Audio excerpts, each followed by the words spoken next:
Here's something almost nobody explains clearly in a routine office visit.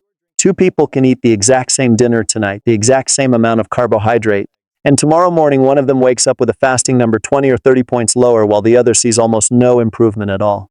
Same dinner, same plate, completely different result. And the reason usually isn't just the carbohydrate. It's what came before it on the plate, what came after it in the next hour, and whether the foods on that plate were helping insulin do its job or quietly making that job harder. Stay with me, because by the end of this video, I'm going to give you 5 foods that can make a real difference in blood sugar control, why they work, the one mistake that cancels out half the benefit, and a simple plan you can start tonight without throwing out everything already in your kitchen. Quick favor before we get into it. If you want more videos like this, subscribe, give this a like, and leave a comment with your fasting number from this morning.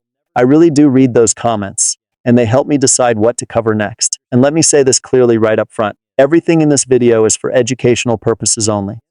It is not medical advice, and it is not a replacement for your own doctor, especially if you're already taking insulin or any medication that lowers blood sugar. Think of this as a smart list to discuss with your physician, not a reason to change a prescription on your own. With that said, let's get into it.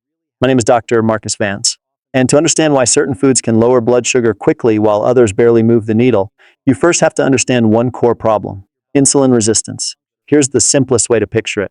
Think of glucose as cargo being delivered through your bloodstream. Think of your muscle cells and liver cells as warehouses. And think of insulin as the key that unlocks the warehouse door so that glucose can get inside where it belongs. When that system works well, sugar leaves the bloodstream efficiently. But when you've had years of stress, poor sleep, inactivity, too many refined carbohydrates, and not enough muscle activity after meals, the lock starts getting sticky. The key still shows up. Insulin is still there, but the door doesn't open the way it used to, so your pancreas does what it can. It sends out more insulin, more keys, more pressure, more force, and for a while that works. But eventually the system gets noisy, sluggish, and inefficient. Blood sugar stays elevated longer after meals, and fasting sugar starts creeping up too because the whole system is becoming harder to manage. That is the real story for a lot of people with high readings. Not just you ate sugar, but your body is not processing sugar efficiently anymore. So every food I'm about to show you does one of 3 things. It either slows down how fast glucose arrives, helps insulin work more efficiently, or gives your body a gentler landing after a meal instead of a hard spike followed by a crash. Now, before I give you the 5 foods, I need to tell you the highest leverage change on this whole list, and it costs nothing. Eat your vegetables and protein first. Save the starch for last. That one shift matters more than most people think. If carbohydrate hits your stomach first, especially when you're hungry, it breaks down quickly and enters the bloodstream fast. But when vegetables and protein go in first, they slow gastric emptying and change the way the rest of the meal is absorbed. In plain English, they create traffic control. Researchers have measured this directly. Simply eating protein and vegetables before carbohydrates has been shown to lower post-meal glucose excursions significantly, without cutting calories and without removing the carbohydrate entirely. That means the same dinner can produce a completely different blood sugar response just by changing the order you eat it in. Tonight, if you remember nothing else from this video, remember that. Eat the vegetables first, eat the protein second. Eat the rice, bread, pasta, or potatoes last. Before we go further, take a second and tell me your name and where you're watching from. I always like to know who I'm speaking to. Now let's build on that with the 5 foods themselves, because the right foods make that entire system work even better. Number 1 is ground flaxseed. And I need to emphasize the word ground, because whole flaxseed often passes through the digestive tract, with much of its benefits still locked inside. When flaxseed is ground, you get soluble fiber that thickens in the gut and slows down carbohydrate absorption. That means less of a sudden rush of glucose into the bloodstream. You also get plant compounds that appear to support insulin sensitivity over time, which makes this one of those foods that can help both fast and gradually. The easiest way to use it is 1 to 2 tablespoons stirred into something you're already eating. Plain yogurt, oatmeal, a smoothie, even sprinkled over vegetables or soup. But the smartest place to use it is right before or right alongside a meal that normally spikes you. And here is the mistake people make with flaxseed. They buy whole seeds, scatter them on top of food, and assume they're getting the full benefit. Most of the time, they're not. If it isn't ground, it doesn't do nearly as much. Store it in the fridge once it's ground, because the healthy fats in flax can oxidize if it sits too long at room temperature. Number 2 is plain Greek yogurt, not the dessert-style fruit yogurt with 18 grams of sugar hiding under a healthy label. Plain Greek yogurt. Greek yogurt earns its place on this list because it is high in protein, relatively low in carbohydrate, and incredibly useful at breakfast, which is where many people accidentally set up the rest of their day for unstable numbers. A high-protein morning changes what happens next. It slows digestion, improves satiety, and often creates what researchers call a second meal effect, where blood sugar control at the next meal can be better simply because breakfast was handled more intelligently. That's a big deal. If your current breakfast is toast, cereal, juice, flavored yogurt, or something sweet and quick, you are starting the day with cargo arriving too fast. Plain Greek yogurt shifts that entire pattern. Half a cup to a full cup is usually enough. Add a little cinnamon if you like the taste. Add berries, which we'll talk about next. But keep it unsweetened. If you're still with me and this is making sense, type the number 2 in the comments. That lets me know you're getting value from this. Number 3 is berries. And I mean berries as a swap, not as an extra dessert on top of an already heavy breakfast. Blueberries, raspberries, blackberries, and strawberries tend to have a more favorable blood sugar profile than many of the fruits people default to when they're trying to eat healthy. They also contain anthocyanins, the pigments that give them their deep red, blue, and purple color. And those compounds have been linked to better post-meal glucose and insulin responses in people with insulin resistance and metabolic dysfunction. In simple terms, berries are one of the rare sweet foods that can work with you instead of against you. The key is portion and substitution.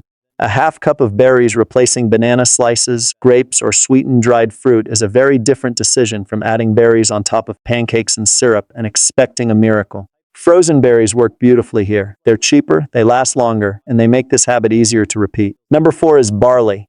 This is the one I wish more people knew about, because it gives people a real alternative when they feel like rice or potatoes are non-negotiable. Barley contains beta-glucan, a soluble fiber that helps blunt post-meal glucose rise. Human feeding studies have repeatedly shown that barley can reduce the glycemic impact of a meal compared with more refined starches. What I like about barley is that it doesn't feel like deprivation.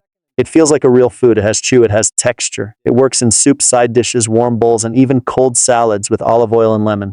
If you are the kind of person who says, "Doctor, I can't live on salad," fine, don't live on salad. Just stop making white rice or mashed potatoes your default starch every single time.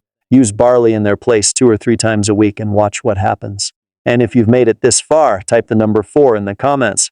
I like knowing who is still here and following all the way through. Number 5 is pumpkin seeds. This one surprises people because they expect the list to end with another vegetable, not a seed.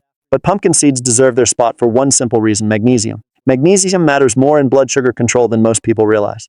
Low magnesium status has been linked with insulin resistance and type 2 diabetes risk, and pumpkin seeds are one of the easiest food-based ways to bring more of it into the diet. They also have healthy fats, some protein, and crunch, which means they can replace the exact snack foods that usually work against blood sugar. A small handful is enough. Sprinkle them on a salad. Add them to plain yogurt. Put them over soup. Or keep them in the kitchen where crackers used to be. And here is the bigger mistake almost everybody makes with these 5 foods. They treat them like add-ons instead of replacements. They add flaxseed to a giant sugary breakfast. They eat Greek yogurt, but it's the flavored kind with sugar already packed in. They add berries, but keep the muffins. They eat barley, but still keep the bread, rice, and fries on the same plate. They snack on pumpkin seeds, but only after a whole afternoon of grazing on processed food. That's not how this works. These foods help most when they replace the part of the meal that was causing the problem in the first place. Now, there is one more piece almost nobody talks about, and it is what you do in the 10 minutes after a meal. Walk, not before the meal, after the meal. This is one of the fastest ways to improve how the body handles glucose, because working muscles can pull glucose out of the bloodstream with much less reliance on insulin. That means a short walk after your largest meal can lower the spike from that meal more effectively than people expect. You do not need a treadmill. You do not need a gym membership. 10 minutes around the block, through your hallway, around your living room, even while you clean up the kitchen, can be enough to change the metabolic direction of that meal. So when I say these are the 5 best foods, understand this: they work even better when you pair them with food order and a short post-meal walk. Let me tell you about a patient I'll call Robert. Robert was 66, retired and frustrated. His fasting numbers have been drifting upward for years. He was doing what most people do, trying to eat less, cutting random things out, buying diabetic snacks, and then getting discouraged when his numbers barely moved. We didn't do anything dramatic. We changed breakfast first. Plain Greek yogurt instead of toast and jam, berries instead of grapes, ground flax seeds stirred in. At dinner, we had him eat vegetables and protein first, starch last. Twice a week, barley replaced the rice he was eating almost automatically. And after dinner, he walked for 10 minutes with his wife. Nothing intense, just consistent. 10 days later, he told me his after-meal readings were already looking better. A few weeks later, his fasting numbers had started coming down too. What changed was not one miracle food. It was that his meals stopped overwhelming the system. The traffic slowed down. The lock had less friction. The muscles started helping. That is what real improvement looks like. Not magic, not punishment, just physiology finally working in your favor again. So let me bring us all together clearly.